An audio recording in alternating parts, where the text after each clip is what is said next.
My name is Arthur. I am 79 years old. At this age, people tend to think that marriages fall apart because of big things. Infidelity, explosive arguments, walking away, a shock strong enough that there's no turning back. I used to think that too, for a very long time. But if you ask me now what hurts a marriage the most, my answer doesn't lie in what happened. It lies in what was never said. We are taught that in marriage, silence is patience, maturity, a way to avoid hurting each other, that not everything needs to be said, that if you've loved each other long enough, you'll just understand. I believe that. I believe there were words that once spoken would only make things worse, so it was better to keep them in. I chose silence many times, not because I had nothing to say, but because I thought not saying anything was safer. I believed marriage didn't require digging into every emotion, that it was enough to be there, enough not to leave, enough to get through what needed to be gotten through together. The rest could wait. But there is one thing I only understood when it was already too late. The things that are never said do not disappear.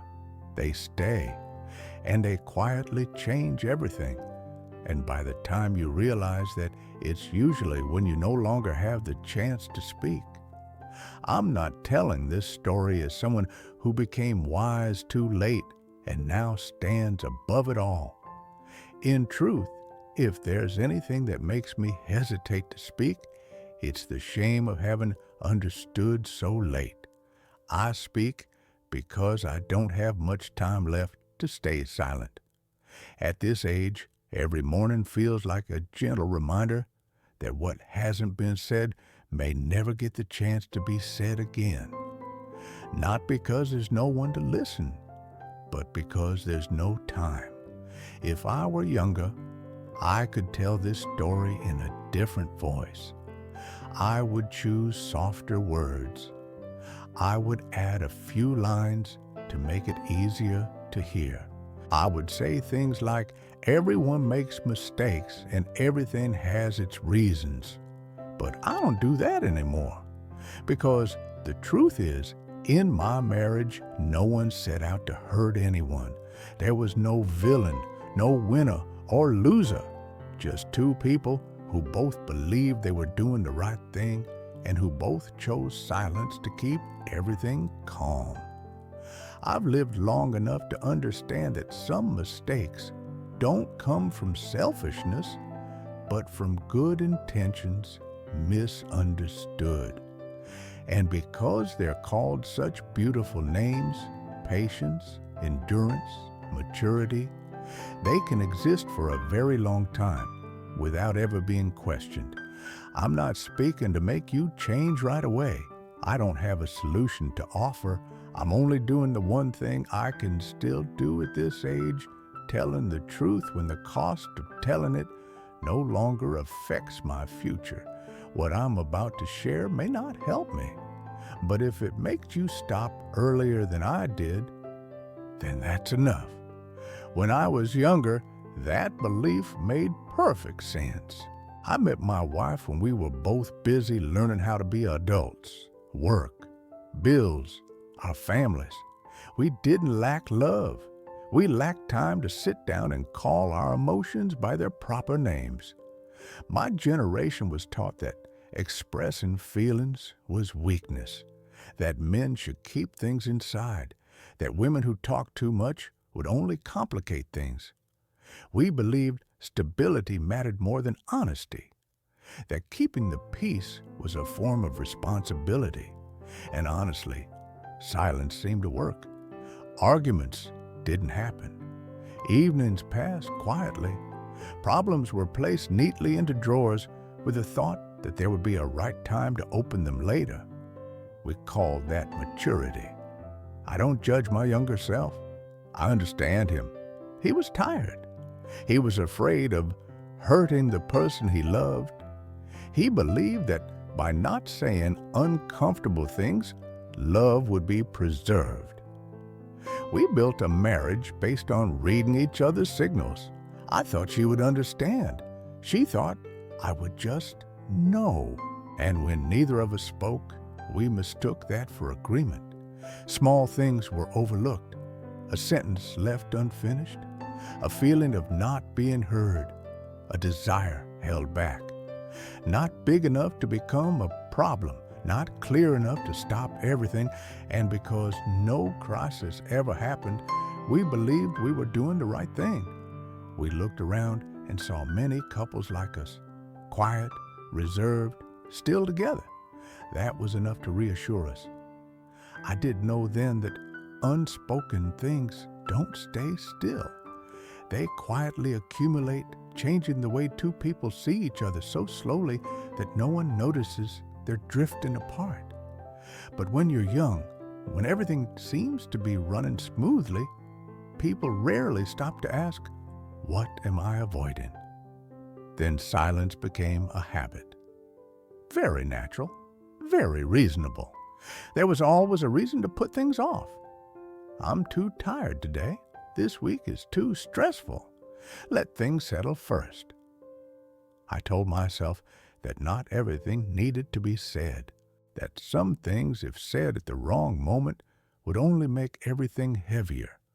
I thought I was choosing a better time. In truth, I was just avoiding it. There were evenings when my wife sat beside me and made a very gentle comment. Not a complaint, just an observation. I heard it, I understood it, and I chose not to go further. I thought we'll talk about it properly another time. Talking now won't solve anything.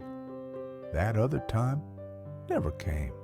Year after year, we both repeated the same sentence in our minds. There will be time when the children are older, when work is less demanding, when we're not so tired, when we have time. But time doesn't open up space. It only passes through. Some things start out very small, a desire not spoken, an irritation swallowed, a question not asked. I believed things that small couldn't possibly ruin a marriage that had lasted so long, but I didn't realize they never stood alone. They lined up, they stacked on top of each other. And every time I chose silence, I placed another brick into the distance between us. We still lived together, still did what needed to be done, still fulfilled our roles well. And because everything was still functioning, I believed nothing was being lost. I grew so used to not speaking that I no longer knew where to begin. And when you don't know where to begin, you keep postponing. For a very long time, I didn't lose my marriage in a single moment. I lost it through countless times of saying later. There was one very ordinary evening I remember more clearly than any argument. My wife was standing in the kitchen, her back to me. She asked very softly, "Are you listening to me?" I was watching the news. I heard her, I truly did. But I answered slowly, just one beat too slow. I said yes. She didn't continue, didn't ask again.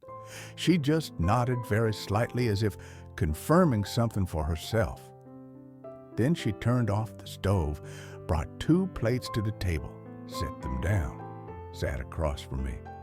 We ate in silence, not the tense kind of silence, the familiar kind. I thought we're both tired today. Why say more? After the meal, she cleaned up. I stayed where I was. When she came back, I noticed a folded piece of paper on the table.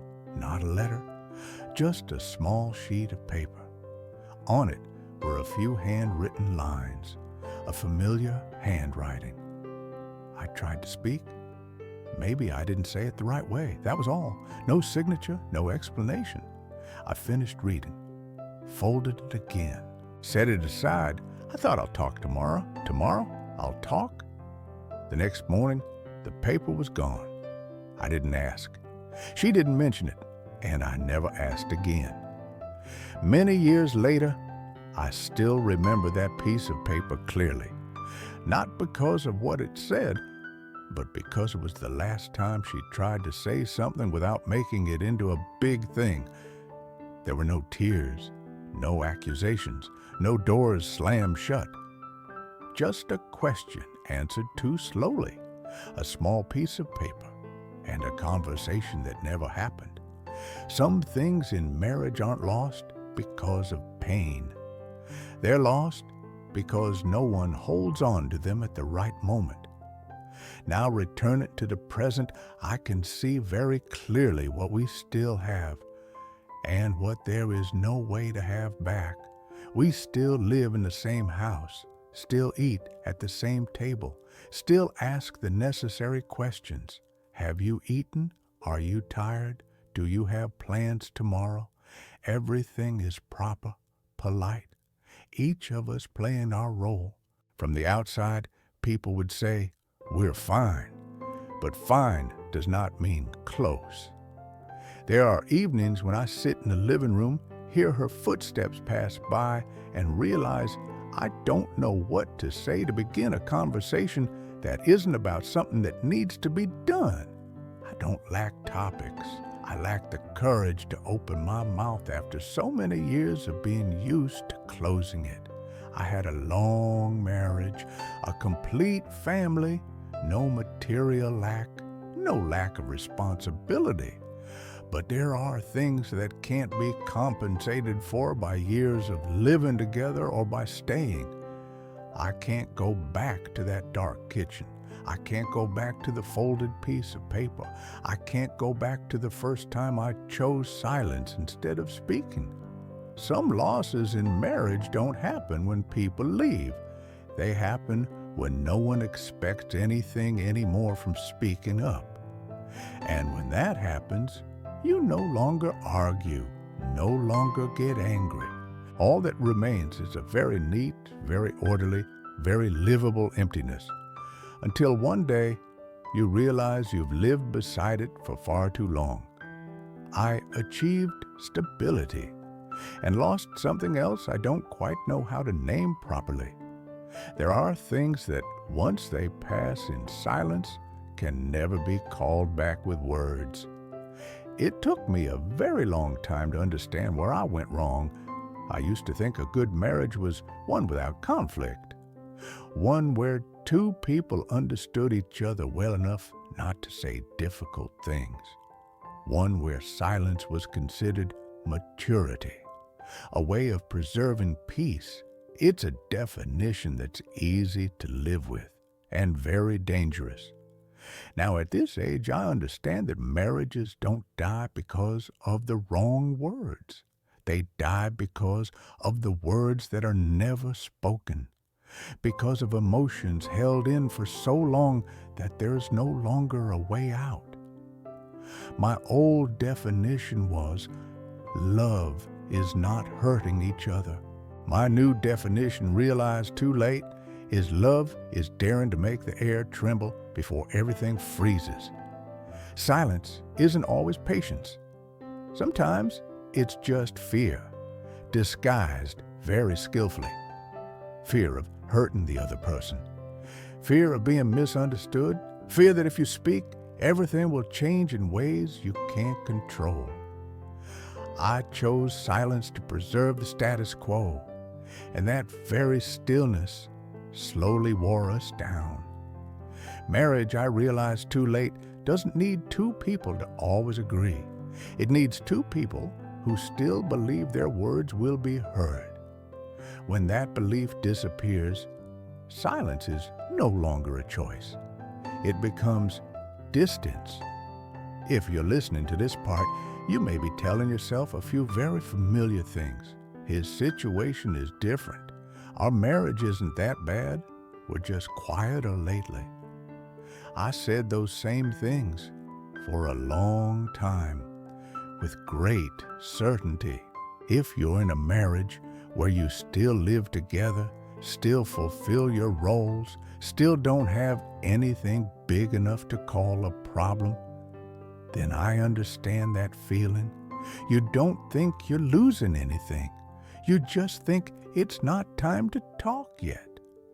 Maybe you're holding back a question because you're afraid of making the atmosphere heavier, a desire because you're afraid of being seen as selfish, a sadness because you think speaking up wouldn't change anything anyway. You tell yourself that silence is the more mature choice. You might also be waiting for a better moment, when you're less tired, under less pressure, when there's no reason left to postpone. I waited for that moment for a very long time. I believed that if I were patient enough, everything would soften on its own. But there's one thing I want you to ask yourself. No need to answer me. Among all the things you haven't said, how many are you hoping the other person will simply understand on their own that hope feels familiar? It makes us feel kind, but it also makes us slowly stop speaking. And when you stop speaking, the other person stops waiting. I'm not here to tell you what to do. I'm only holding up the very thoughts I used to live peacefully for many years. Peacefully enough that I didn't realize I was drifting away from the person right beside me. You may think you're different from me. I thought that too, very firmly. I also believed I wouldn't go that far. I thought I was perceptive enough to notice when things were truly dangerous.